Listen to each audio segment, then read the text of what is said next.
Muy buenos días para todos. Les habla Dairo Cera desde la Asociación Colombiana de Neonatología Regional Cundinamarca. Fui asignado para el día de hoy por nuestra presidenta, la doctora Diana Arias, y nuestra secretaria, la doctora Julieta Castro, para servir como moderador en nuestra charla del día de hoy, titulada Lo que debemos saber sobre la vacunación contra SARS-CoV-2 en pediatría.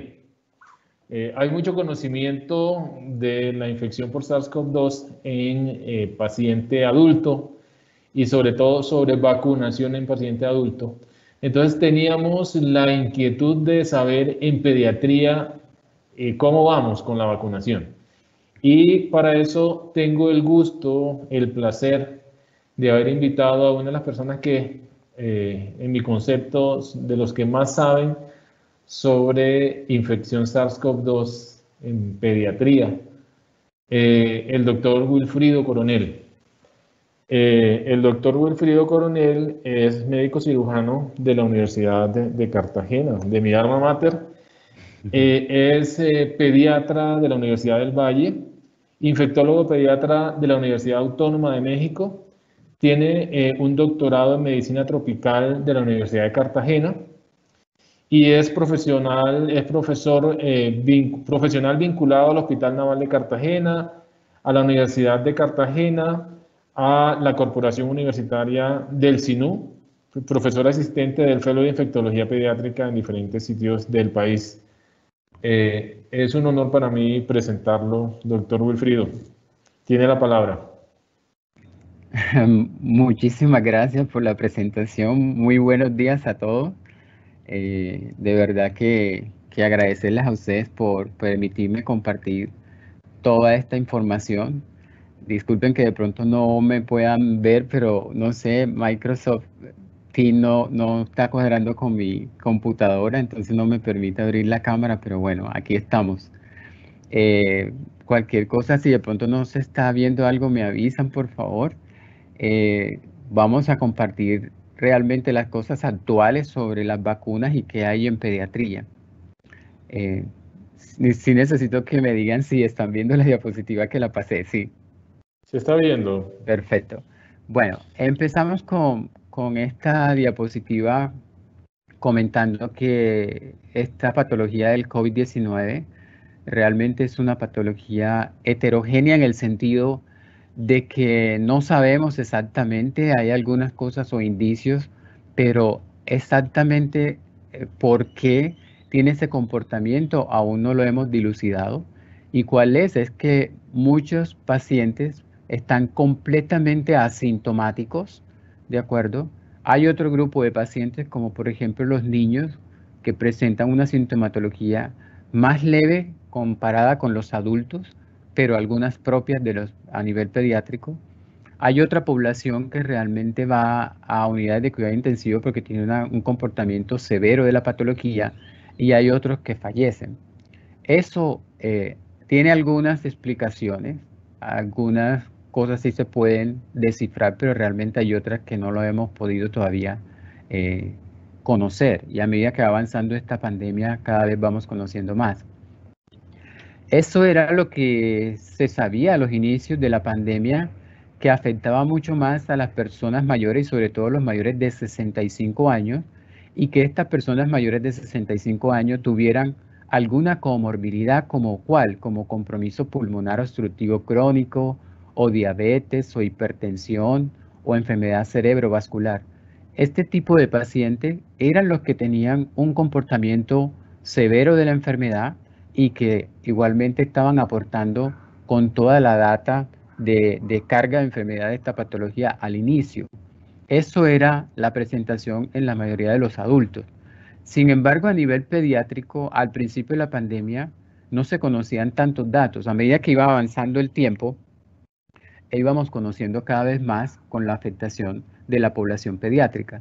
Sin embargo, como ustedes pueden ver en esta gráfica, en los niños hay algunas diferencias con los adultos con relación a la presentación clínica del SARS-CoV-2.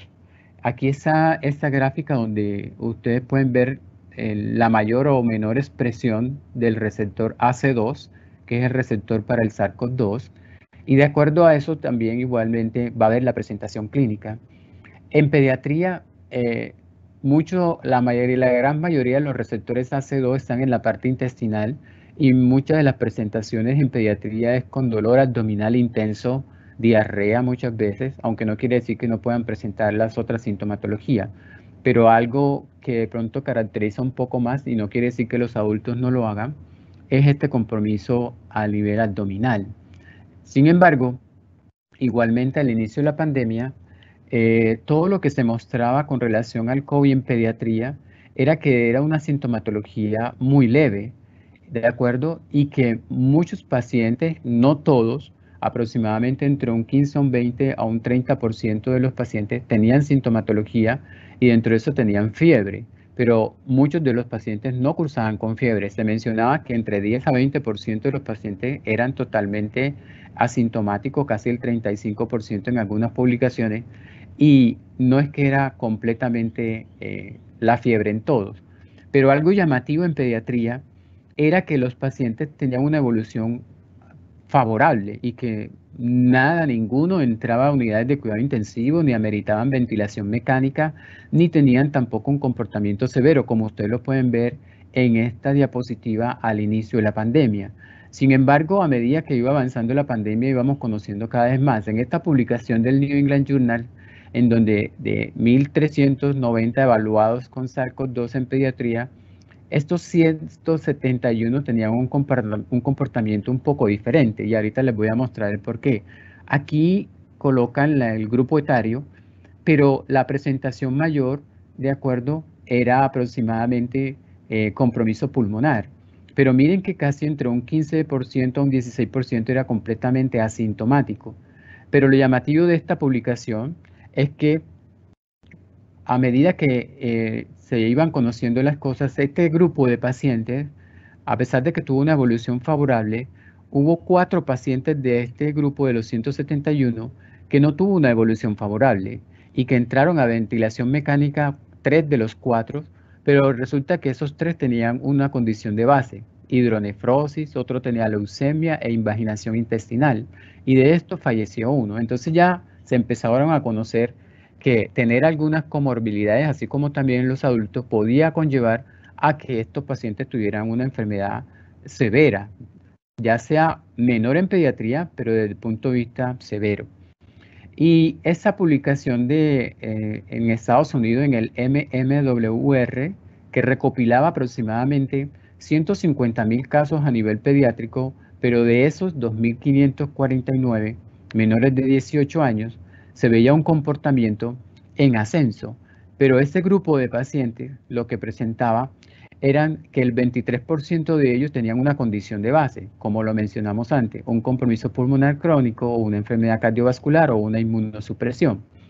De esta publicación asociada a otras publicaciones, igual, miren que la sintomatología es muy leve, pero aquí se pudo empezar a mirar que estos pacientes, lo ven acá, aproximadamente entre el 0.58 y el 2% entraba a UCI. Y eso es lo que más o menos está publicado en pediatría, que aproximadamente los pacientes que se enferman y que se complican, el 2% de ellos puede entrar a UCI y que dentro del 5 al 20% se hospitalizan. Y miren que en donde más se hospitalizan los pacientes y entran a UCI y también aportan la mayor mortalidad. Y empezamos a mirar esto y eran los menores de 1 año, ¿de acuerdo? Y igualmente entre los 18 a 20 años.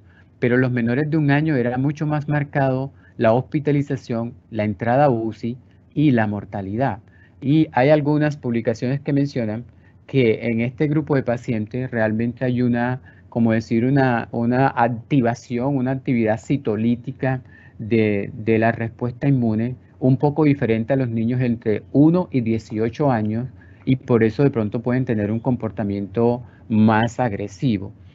Lo otro es que a medida que se iba avanzando el tiempo y se iban conociendo más las implicaciones a nivel pediátrico, ya concluíamos, y esta es una revisión sistemática donde ya agrupan varios estudios, y ustedes pueden ver que la presentación asintomática juega entre un 23 a casi un 30% en algunas publicaciones. Y lo otro es que las manifestaciones realmente son mucho más leves que en los adultos, con fiebre, tos, odinofagia, pero realmente leve. Y que las manifestaciones severas realmente son escasas, reportándose una mortalidad, como lo mostré anteriormente, entre un 0.6% y un 2%. Entonces, la conclusión hasta ese momento en una forma general era que el COVID a nivel pediátrico tenía una presentación leve a moderada y que algunos pacientes con algunas condiciones de base podían tener una evolución un poco más tórpida, pero que el ingreso a UCI era menor que igualmente en los adultos y que la mortalidad también jugaba entre un 0.5 a un 2%. Posteriormente, ya casi entre la mitad del año pasado a final, empezaron a salir algunas publicaciones a nivel pediátrico. Acuérdense, a nivel del Reino Unido, en Italia, igualmente en Estados Unidos, la presentación como si fuera una enfermedad de Kawasaki. Y esto es uno de los primeros pacientes publicados con COVID y similar a Kawasaki. Se empezó a hablar entonces de un Kawasaki igualmente a este nivel, o que podía compartirse o que se podía confundir con Kawasaki. Y ya ustedes saben la descripción de algunos pacientes a nivel pediátrico con el síndrome de hiperinflamación o MISCA, descrito en pacientes igualmente de Italia y del Reino Unido y posteriormente en casi todo el mundo, que ya todos conocemos, que es el síndrome de respuesta inflamatoria multisistémica a nivel pediátrico, casi como un comportamiento muy similar al de adulto, con un comportamiento cardíaco e igualmente a nivel sistémico. Y eso se lo traigo a colación es porque en esta publicación un poco ya más reciente, o ya casi de final de año, de la segunda mitad del año pasado, en donde se reporta, y esto es en Estados Unidos, que aproximadamente el compromiso a nivel pediátrico de toda la población que afecta a COVID es el 26% aproximadamente. Y dentro de esta cantidad de casos que se publicaron en ese momento, que fueron casi 390,000 casos, miren que 121 murieron. Eso ocupa casi el 0.08%. Pero lo llamativo de estas muertes a nivel pediátrico, como los dije anteriormente, eran los menores de 1 año y la mayoría entre los 10 y los 20 años, más cercano a los 18 a los 20 años. Entonces ya es un poco, casi un poco más marcado lo que se dice, que los pacientes pediátricos entre 1 y 18 años, la respuesta inmune es un poco menor o decir menos agresiva con relación a estos pacientes menores de 1 año y entre 18 y 20, que es donde vemos la mayor complicación. Entonces, viendo eso, las manifestaciones en una forma general a nivel pediátrico son diferentes a los adultos. Casi más del 90% pueden ser asintomáticos, en algunas publicaciones 50%, otros 80%, pero igualmente otros pueden tener una manifestación leve a moderada. Y que la enfermedad crítica o los pacientes que se hospitalizan o llegan a UCI está más o menos entre el 5 al 20% de hospitalización, pero aproximadamente casi el 2% se hospitaliza y llega a unidad de cuidado intensivo. Y la mortalidad realmente es rara, aunque se está reportando entre un 0.6 a un 2% en algunas publicaciones. Entonces, eso hizo que a nivel de pediatría las cosas fueran un poco mejor que en los adultos. Sin embargo, cada vez que iban saliendo publicaciones de afectación a nivel pediátrico, uno se preguntaba que realmente si era así o que esta población estaba menos expuesta. Esta otra publicación es mucho más reciente, nos empiezan a orientar que cuáles son las claves para tener una estrategia preventiva o terapéutica en pediatría. Teniendo en cuenta esto, que a nivel pediátrico la enfermedad es menos severa y la tasa de mortalidad es menor que en los adultos, y que aproximadamente el 6% de los niños infectados progresan a una enfermedad severa, diferente a un adulto. Esto podría minimizar algunas estrategias a nivel pediátrico. Sin embargo, la población pediátrica está aportando el 26% de casi toda la carga de enfermedad de COVID en el mundo.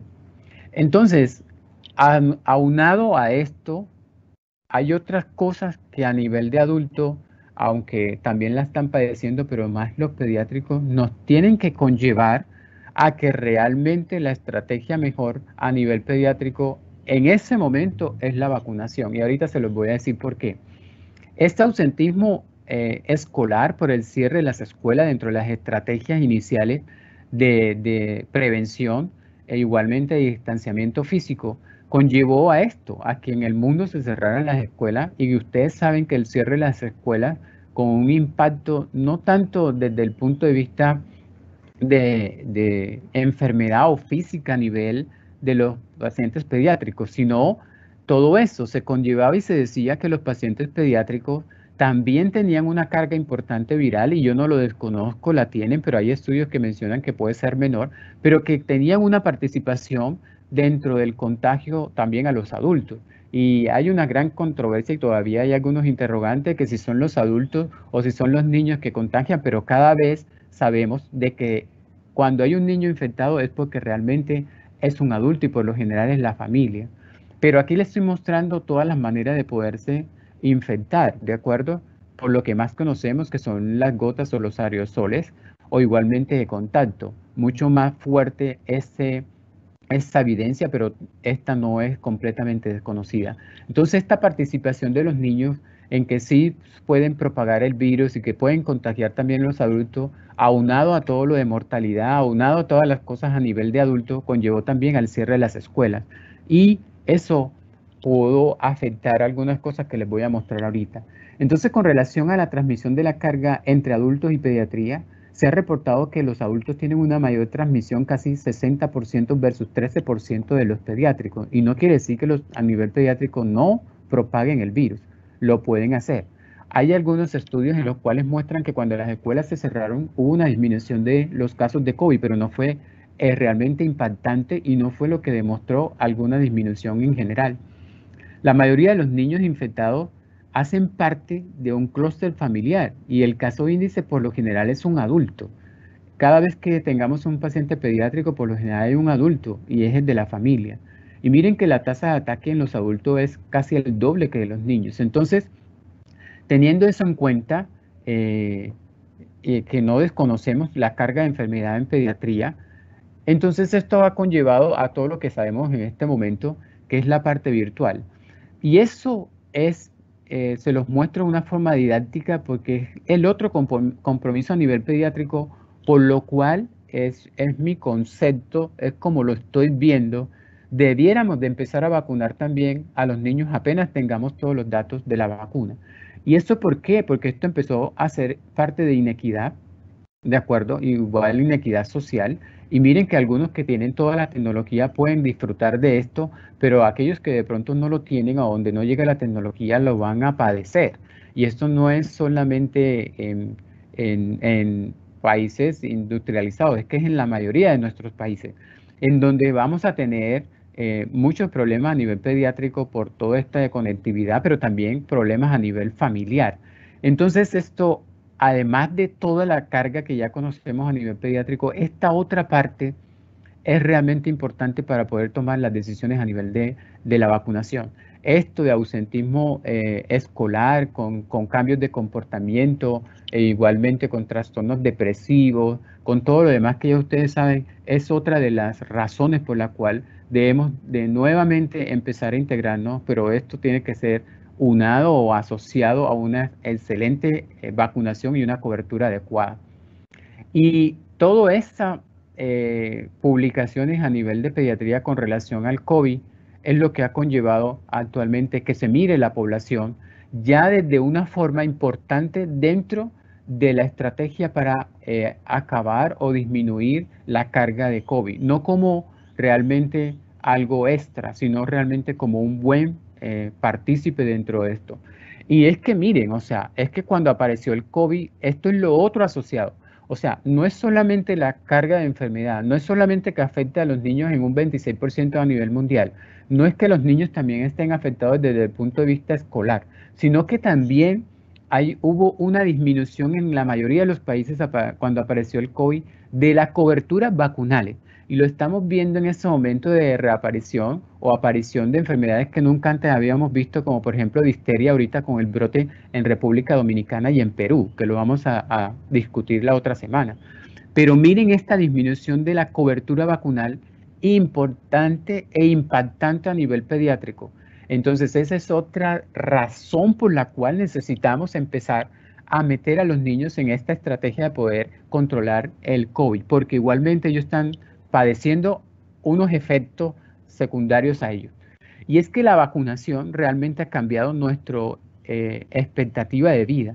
En los años 90, miren la expectativa de vida tan baja, menos del 40, y ahora con la aplicación de vacunas, esta expectativa de vida es más, en algunas poblaciones, más de 80. Entonces, muchos de los que estamos aquí estamos gracias a la vacuna. Entonces, en este momento tenemos que aportarle porque es una de las estrategias para disminuir el impacto del COVID. Y el impacto de la vacuna se ha podido demostrar. Miren, en los años 90 la tasa de incidencia por 1000 nacidos vivos era casi de 93. La mortalidad y la utilización de vacuna ha venido impactando en esto, en el descenso de la mortalidad a nivel pediátrico. Entonces, con COVID hemos tenido que esta patología ha llevado a que tengamos unos como decir, unas estrategias a nivel de la población, incluyendo a nivel pediátrico, de aislamiento obligatorio, de cierre de escuela, ¿de acuerdo? Pero eso en este momento se está viendo con otros ojos. Y es que muchos de nuestros niños están añorando también viajar, como nosotros también los adultos. Están añorando ir a ver una película, están añorando ir a ver a sus familiares y poderlos abrazar o poder compartir, pero mucho más están añorando ir a las escuelas. Entonces, es este momento, es este punto, el cual es supremamente importante para poder darles oportunidad a los niños. Pero miren, es que con la vacunación de los niños, y eso es lo que no se ha tenido en cuenta, y eso es lo que quiero decirle a ustedes en este momento, es que estamos apuntándole toda la vacunación de adultos, y sé porque son los más afectados. Pero la vacunación de los niños, y espero que, y les sugiero muy respetuosamente, se miren esta publicación que compara el COVID con el sarampión. Esta publicación menciona que si una de las estrategias también de vacunar a los niños va a poder permitir esta inmunidad de rebaño en una forma más temprana. Miren que todos decimos que se tiene que alcanzar una inmunidad de rebaño para poder controlar esto entre el 75 al 80% de la población. Pero si no incluimos la vacunación en los niños, creo que esto no se va a poder alcanzar solamente con los adultos. ¿Por qué? Porque hay muchas razones por las cuales los adultos no se quieren vacunar y por muchas que de pronto no vamos a descifrarlas aquí. Pero la vacunación en los niños es una estrategia para poder llegar rápido a esta inmunidad de rebaño. Entonces, eso ha sido largo en la vida, tratar de convencer a los padres e inclusive, créanme que ayer, en estos días que estaba haciendo estas diapositivas, me causaba un poco escribir esto. O sea, convencer a los padres y a los mismos médicos, ¿de acuerdo? Que nosotros tenemos una tarea en esta vida y una tarea de esto es proteger a nuestra población pediátrica. Y que esto, para mí, o sea, tratar de convencer a un médico de que la vacunación es realmente una estrategia fundamental, a veces no lo puedo entender, pero igualmente sé que hay unos pensamientos e igualmente hay que tener tolerancia realmente con las otras personas que tienen un concepto totalmente diferente. Pero la posición de nosotros, todos los que estamos aquí, es tratar de hacer esto. Y esto ha sido una lucha, una tarea titánica, y si ojalá ustedes puedan leer esta publicación que nuevamente se la sugiero, en el cual hacen un recorrido de todo lo que se ha hecho para poder, o lo que se hizo para poder implementar la vacuna de polio en los años 50, todo lo que se hizo, todo lo que se tuvo que demostrar, todo lo que aportaron los padres con los niños, y hay una descripción de un paciente pediátrico el cual tuvo las complicaciones de polio que lo toman como ejemplo para empezar a hacer concientización a los padres y a los médicos. Y lo otro en los años 60 con el sarampión y después luchar en los años 70 de que la vacuna de sarampión producía autismo y todo lo demás que ustedes saben. Y en el 71 tratar de que esto se implante y que tratar de hacer erradicación de estas enfermedades inmunoprevenibles. Pero ¿qué pasa con el COVID? en este momento igualmente estamos en esta tarea titánica porque son muchos de los padres temerosos que no quieren dejar que los niños vayan a la escuela. Y yo los entiendo, pero cada vez, después de un año de conocer esta patología, después de un año de conocer que la afectación a nivel pediátrico es menor que los adultos y que hay otras estrategias para poder recobrar todo esto, y una de ellas es la vacunación, yo creo que tenemos que apuntarle. Y dentro de esta estrategia necesitamos llegar a personas que realmente sean desconfiadas, indecisas, dudosas o con un concepto opuesto a lo que estamos planteando de la vacunación. ¿Por qué? Porque necesitamos proteger a nuestros niños contra la infección por SARS-CoV-2. Si en este momento el cierre de las escuelas, que es una de las cosas más contundentes, porque los niños pueden ser diseminadores, porque se pueden infectar los profesores, porque los profesores tienen familia, entonces enfilemos todos para una vacunación adecuada en pediatría. ¿Por qué? Porque tenemos una obligación ética y una necesidad realmente a favor de toda esta población pediátrica. Y lo otro es que, sí, y estamos de acuerdo, necesitamos unos ensayos a nivel pediátrico que nos muestren todo esto para estar más tranquilos nosotros los médicos y poderle transmitir esa tranquilidad también a los padres, igualmente conllevando una seguridad cuando vamos a aplicar la vacuna. Porque ustedes pueden ver ahorita en las redes sociales todo lo que se ventila con relación a estas vacunas. Y es que ahorita, como les voy a mostrar en una diapositiva, todo el mundo sabe de estas vacunas. Todo el mundo sabe de estas vacunas. Son unos expertos en vacunación. Entonces, necesitamos tener datos claros, ¿de acuerdo? Para nosotros poder recomendar y dar seguridad a los padres. E igualmente debemos de prepararnos para toda esta campaña de desinformación impresionante con relación a estas vacunas en COVID y mucho más ahorita en pediatría. Entonces, los voy a entrar a lo que es la vacunología del siglo XXI. Y esta vacunología del siglo XXI ha cambiado el panorama completamente. Y no es que se haya sacrificado ni seguridad, de acuerdo, de las vacunas. No es que se haya sacrificado ni seguridad en estas vacunas con relación a la construcción o de tener vacunas de COVID en un tiempo récord. Aquí les muestro en esta diapositiva la comparación de haber tenido una vacuna de polio después del primer caso de polio, casi 60 años. Y de pronto es porque la tecnología no estaba, porque las comunicaciones no estaban, porque muchas cosas no estaban adelantadas. Y eso es de esperar. Pero 60 años, imagínense esperar 60 años para tener una vacuna de COVID, creo que todos nos moriríamos. Entonces, a medida que ha venido pasando el tiempo, esto ha sido mejorando. Y no es que ahorita alguien se sacó de la manga y hizo las vacunas de COVID. Es que esto ya viene trabajándose desde hace mucho tiempo. Estas nuevas plataformas vacunales que se utilizaron para SARS-CoV-2 se vienen utilizando desde los años 70, con un mayor impacto a medida que va avanzando en los años 90. Y todo el conocimiento que se tuvo con relación a estas otras patologías, sobre todo el SARS-CoV del 2002 y el MERS del 2012, llevó a todo ese conocimiento a implementarlo para las vacunas de SARS-CoV-2, que se pudieron hacer aproximadamente entre unos 12 o 15 meses. Y nuevamente, y no es por sacrificación, de acuerdo, de seguridad de las vacunas por tenerlas. Y eso es lo que conllevó a las nuevas plataformas vacunales. Cuando se habla de las nuevas plataformas vacunales, todos estamos familiarizados con las vacunas anteriores, las inactivadas, las atenuadas, ¿de acuerdo? Las de polisacárido. Entonces, estas nuevas plataformas vacunales son las de vectores virales, igualmente hay atenuadas, inactivadas como las que conocíamos, pero hay genéticas como por ejemplo de RNA, DNA y también de subunidades.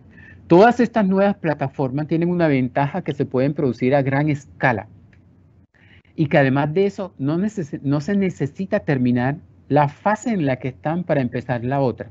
Y eso es la diferencia con estas nuevas vacunas contra COVID con las anteriores. Las anteriores tenían que pasar por esto estricto que también las vacunas de COVID pasaran, ¿de acuerdo? Miren que no se sacrifican los voluntarios o los participantes, es la misma cantidad, ¿de acuerdo? Y es la misma fase. No se sacrifican ni personal ni seguridad para poder llegar a tener una eficacia vacunal adecuada. Y eso, cuando ya se tiene todo esto complementado, que es la parte de las plataformas vacunales y haber pasado por todas estas fases preclínicas y fases clínicas. Entonces, miren aquí todo lo que demoraba una vacuna anteriormente, casi 15 años, y su producción a gran escala era cuando los entes reguladores lo aprobaban después que se terminaban todas las fases.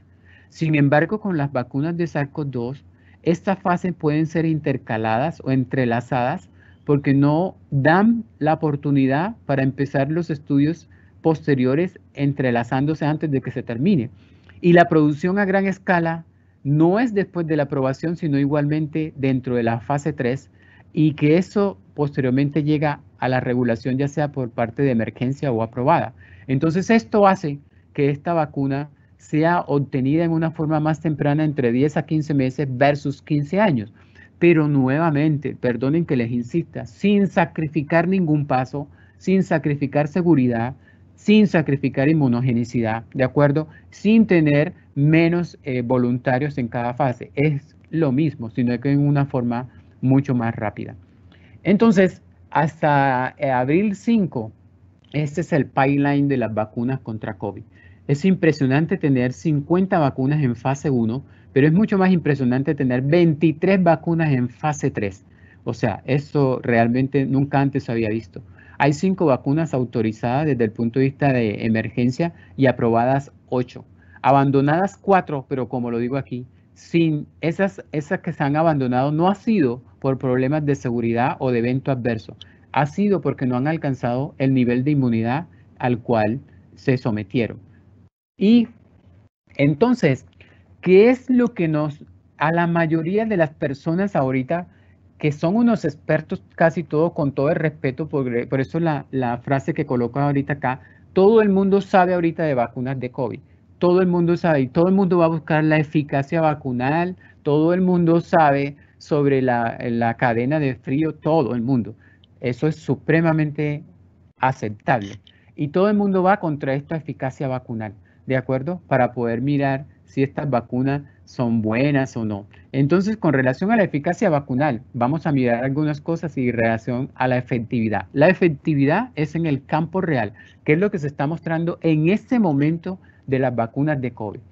Y para poder tener una vacuna, pasar a ser aprobada por emergencia o aprobada ya por los entes regulatorios, tendría que cumplir con esos requisitos de la Organización Mundial de la Salud, que era por lo menos tener una eficacia del 50%, no tener tantos eventos adversos y por lo menos tener un sostenimiento de la inmunidad por 6 meses. Pero estos son los objetivos, que es prevenir la enfermedad, ¿de acuerdo?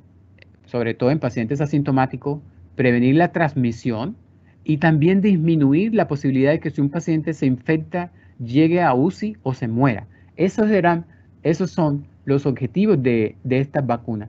Entonces le empiezo a mostrar una de las vacunas que más se utiliza en el mundo y que también lo utilizamos en Colombia.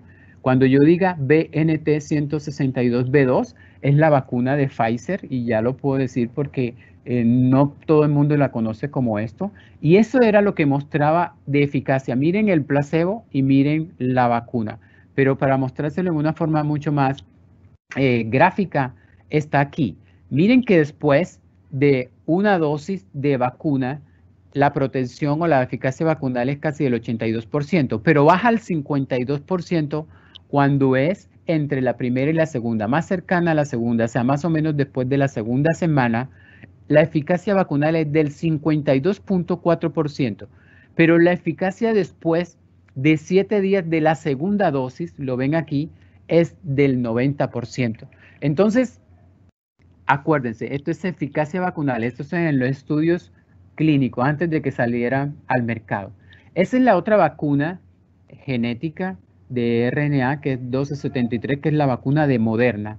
Esa vacuna de Moderna muestra una eficacia vacunal. Todo cuando yo diga eficacia vacunal es en los estudios antes de que salga al mercado y se aplique en la población en forma masiva.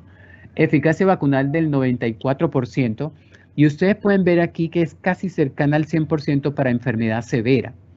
¿De acuerdo? Pero miren que después de la primera dosis, la eficacia vacunal es del 52%, muy similar a la de Pfizer o la de BNT162. Y después de la segunda dosis es más del 90%, muy similar también. Y esa es la vacuna que la conocen como Shadow-1 o la vacuna de AstraZeneca. Es una vacuna de vectores virales utilizando el vector de adenovirus del chimpancé. Y esa vacuna muestra en forma general 70.4% de eficacia vacunal. Pero miren que esa vacuna tuvo datos en Brasil y datos en el Reino Unido. En el Reino Unido su eficacia vacunal juega entre el 55% y el 71% en Brasil, ¿de acuerdo? Pero datos más recientes muestran que la eficacia vacunal está casi en el 79% y para enfermedad severa del 100%. Y en personas mayores de 65 años es muy similar. Entonces, miren que son muy similares las eficacias vacunales. Esa es la vacuna de Rusia o la Sputnik, en el cual utiliza estos vectores vacunales, vectores virales del adenovirus 26 y del adenovirus 5. Y miren su eficacia vacunal, 91.6% que se mantiene casi en todos los grupos etarios. O sea, es una muy buena eficacia vacunal. Y esa es la vacuna de Johnson & Johnson. Cuando yo no les muestre los datos, así como se los mostré anteriormente, es porque son datos, no son datos publicados, sino que son datos igualmente divulgados. Eso quiere decir que todavía estamos pendientes del artículo de esta vacuna de Johnson & Johnson. Sin embargo, el estudio se llama estudio Ensemble, en el cual miren la eficacia vacunal en Estados Unidos 72% y en Latinoamérica 66%, ¿de acuerdo? Y en Sudáfrica 57%. Y en Sudáfrica disminuyó por la circulación de la variante B1.1351. Pero miren la eficacia vacunal en Latinoamérica. Y esa es la de la vacuna inactivada, que es la de Sinovac, o que es la que ustedes también conocen como Coronavac, del Instituto Butantan también en Brasil. Miren la eficacia vacunal de 50.38% en Brasil, un poco más alta en Indonesia, en Emiratos Árabes y en Turquía. Y eso es llamativo porque esta vacuna inactivada la estamos utilizando en muchos países, incluyendo Colombia, que es la vacuna de Sinovac, y la que incluyó la mayoría de personal de trabajadores de la salud. Ahora me voy a ir a efectividad, es en el campo, es en la vida real de la vacuna BNT162b2, que es la vacuna de Pfizer. ¿Cómo está la efectividad? ¿Se acuerdan que la eficacia vacunal con una dosis era 52 punto algo y la con 2 dosis era de aproximadamente 90% y más? La efectividad vacunal para disminuir infección o bloquear la infección está después de la primera dosis en el 46% y después de las 7 días después de la segunda dosis en el 92%, o sea, muy similar a lo que se reportaba de eficacia vacunal en los estudios preclínicos. Y miren, para disminuir la sintomatología de COVID, después de la primera dosis está en el 57% la efectividad vacunal y después de 7 días de la segunda dosis del 94%. Eso es para disminuir sintomatología y para disminuir infección. Ahora, para disminuir hospitalización, después de la primera dosis es del 74% y después de 7 días de la segunda dosis del 87%. Y para disminuir enfermedad severa para COVID, después de la primera dosis es del 62%, pero después de 7 días de la segunda dosis del 92%.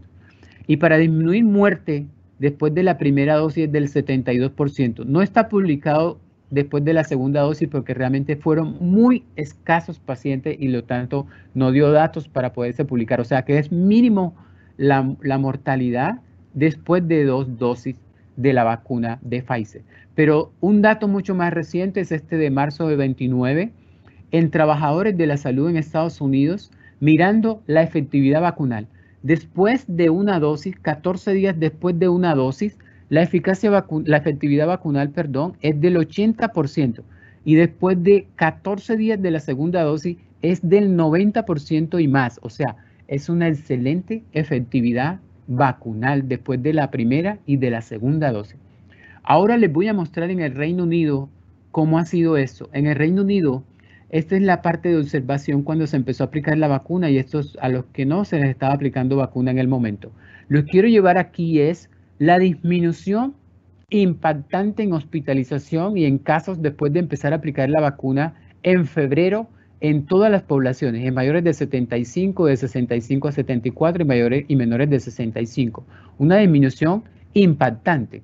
Pero miren que ellos están utilizando dos vacunas, la vacuna de Pfizer o BNT162 y la de Chadwick AstraZeneca.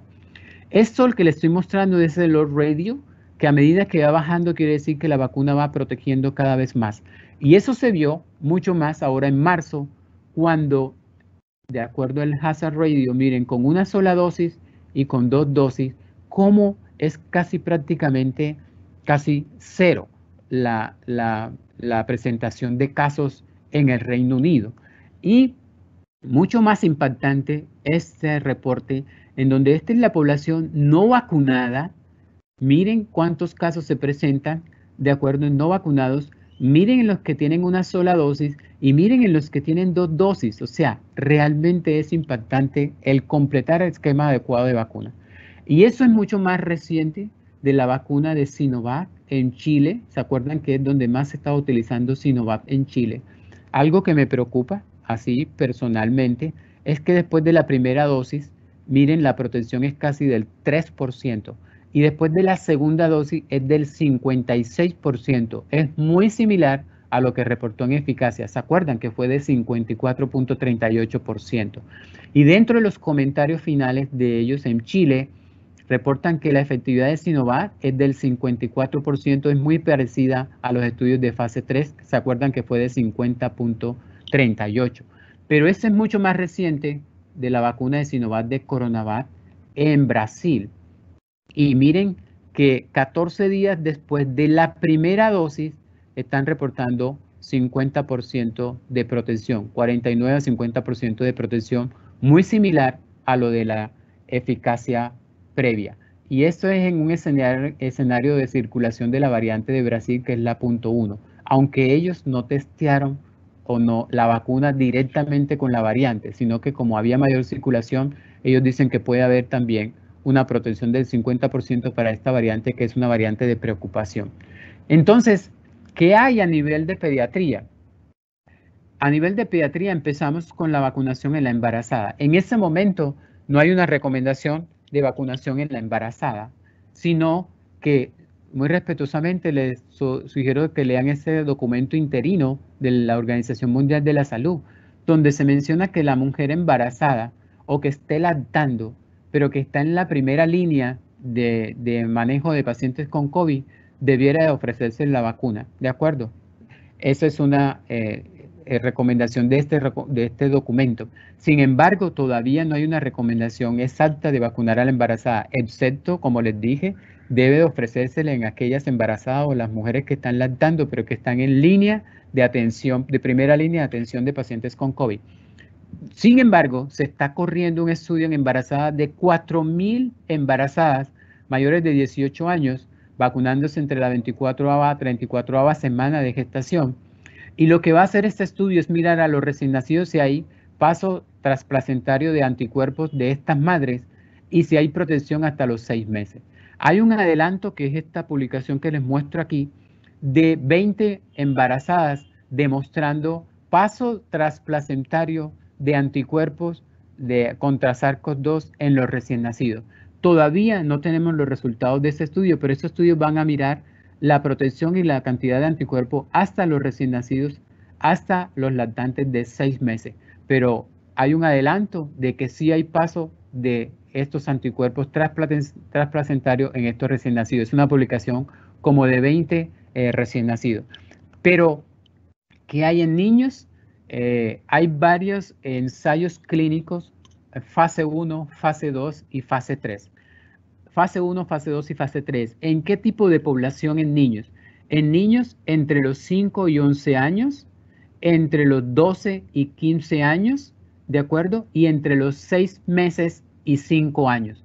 O sea, esta población que está aquí hasta los 6 meses se va a evaluar con relación a la embarazada y posteriormente se va a evaluar de los 6 meses a los 5 años, de los 5 a los 11, de los 12 a los 15 y ahorita les voy a mostrar porque de los 12 a los 15, ojo, todavía no está publicado, sino divulgada la eficacia de esta vacuna en esta población.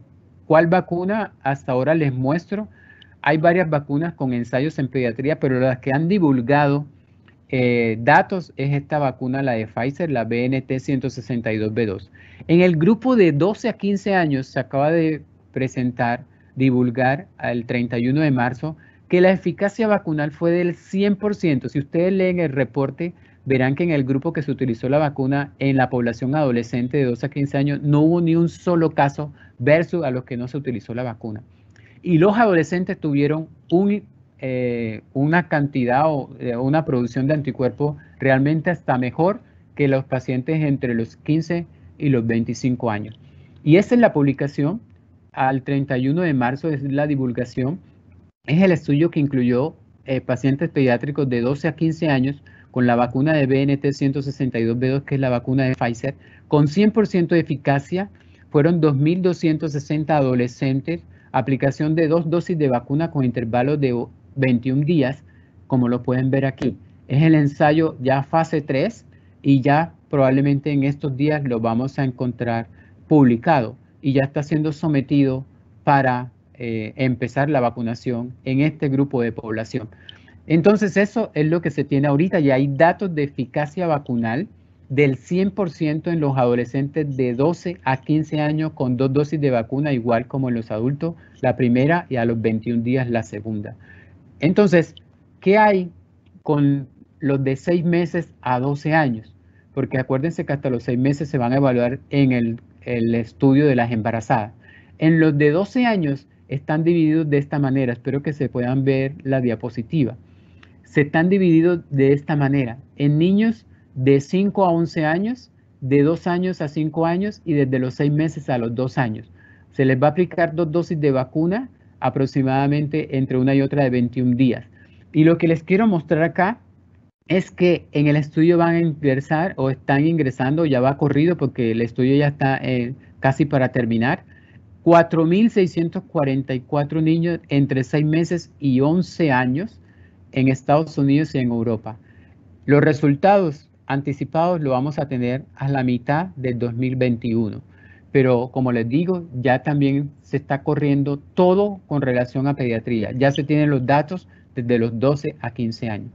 Y algo importante ya para terminar es que estas vacunas han tenido en cuenta la respuesta inmune. Acuérdense que los niños tienen este síndrome de MIS-C y entonces se está evaluando muy bien esta respuesta inmune en los niños. Quiere decir cómo está la respuesta inmune de TH1 en los niños, ¿de acuerdo? Pero además de eso, sus células de memoria, ¿sí? Sobre todo las células T y B. Pero algo importante también es esto, que es la inmunopatología en los niños. Quiere decir, como los niños menores de 1 año y entre los 18 y los 20 años, ¿se acuerdan? Tienen una respuesta muy exagerada, algunos dicen una respuesta citolítica, a diferencia que los que están entre 1 y 18 años, en los cuales pueden tener una respuesta adecuada. Se está mirando esto en la parte de eventos adversos y vacunas, que es muy importante para nosotros. Si esta respuesta se va hacia TH2, puede irse hacia algo que se llama inmunopatología, que es una potenciación de anticuerpos muy similar como en el dengue, o poder tener compromiso a nivel respiratorio por la parte de complejos. Entonces esto se está mirando en los niños de acuerdo a la presentación del dato del síndrome de respuesta inflamatoria multisistémica. Y ya para terminar, también algo importante para nosotros son los eventos adversos, que en los adultos los conocemos muy bien, pero necesitamos saber en los niños cómo está. ¿Y por qué? Porque acuérdense que en los eventos adversos, ya sea locales o sistémicos, las personas menores de 55 años, entre 16 años y 55 años, la parte de eventos fue mayor que en los pacientes mayores de 65. O sea, las personas más jóvenes pueden ser más reactogénicas. Sin embargo, eso necesitamos mirarlo en lo que nos van a reportar de las vacunas. Eso era todo lo que le tenía. Muchísimas gracias.